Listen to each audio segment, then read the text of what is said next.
ఈరోజు కథలో ఏం జరిగింది అనేది నేను సింపుల్గా షార్ట్కట్లో చెప్తాను. ఇలాంటి డైలీ అప్డేట్స్ కోసం సబ్స్క్రైబ్ చేసుకోండి.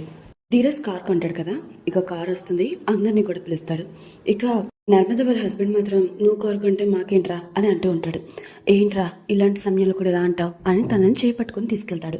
ఇక కారుని చూసి అందరూ కూడా హ్యాపీగా ఫీల్ అవుతారు. గుడికెళ్ళి పూజ చేయించుతామంటే వద్దమ్మా నువ్వే చేయి అంటాడు ధీరజ్ వాళ్ళ అమ్మతో. వాళ్ళ అమ్మ పూజ చేసి కొబ్బరికాయ కొడుతుంది. అయితే ప్రేమ అయితే తనని ఫస్ట్ ఎక్కించుకుంటారని ఎక్స్పెక్ట్ చేస్తుంది. అదే విషయం నర్మదతో చెప్తుంది. బట్ ధీరజ్ మాత్రం వాళ్ళ అమ్మ నాన్నని ఎక్కమని చెప్తాడు. వాళ్ళ అమ్మ నాన్నని ఎక్కించుకొని వెళ్తాడు. నర్మద ఇక్కడ కొంచెం ప్రేమ ఇక్కడ కొంచెం ఫీల్ అవుతుంది. నర్మద అయితే తనకి నచ్చ చెప్తుంది. ఎంతైనా అమ్మ నాన్న ఫస్ట్ కదా, తర్వాత నిన్నే ఎక్కించుకుంటాడులే అని నచ్చ చెప్తుంది. ఇక వాళ్ళైతే రైడ్కి వెళ్తారు.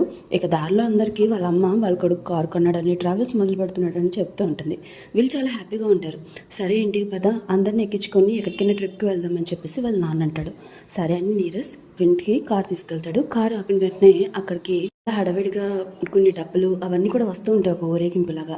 ఇదంతా ఏంటి, నేను కారు కొనాలని మావి ఏదో చేసుంటాడు అని ధీరజ్ అంటాడు. నేనేం చేయలేదని తిరుపతి అంటాడు. ఇక ప్రేమ వాళ్ళ అన్నయ్య ఉంటాడు కదా, తనని బెయిల్ నుంచి తీసుకొస్తారు. బెయిల్ ఇచ్చి తనని బయటికి తీసుకొస్తారు. తన పేరేంటనేది నేను మర్చిపోయాను. సో తనని తీసుకొచ్చిన తర్వాత ఇక వీళ్ళ మీద ఫైర్ అయిపోతారు. నా కొడుకు బయటకు రాడు అది ఇది అన్నారు కదా, తీసుకొచ్చాను, లక్షల పోస్ట్ తీసుకొచ్చాను అని చెప్పేసి నేను తన మేనల్ని తీసుకొచ్చానని తను చెప్తూ ఉంటుంది. ధీరజ్ కూడా అందుకుంటాడు. నువ్వు తీసుకొచ్చింది బెయిల్ మీద మాత్రమే. ఇప్పుడు మా ఇంటికి వచ్చి గొడవ చేస్తున్నారు, మమ్మల్ని బెదిరిస్తున్నారని పోలీసులకు ఒక ఫోన్ కాల్ కొట్టాననుకో, మొత్తం అందరినీ తీసుకెళ్ళి లోపలికి వేస్తారు.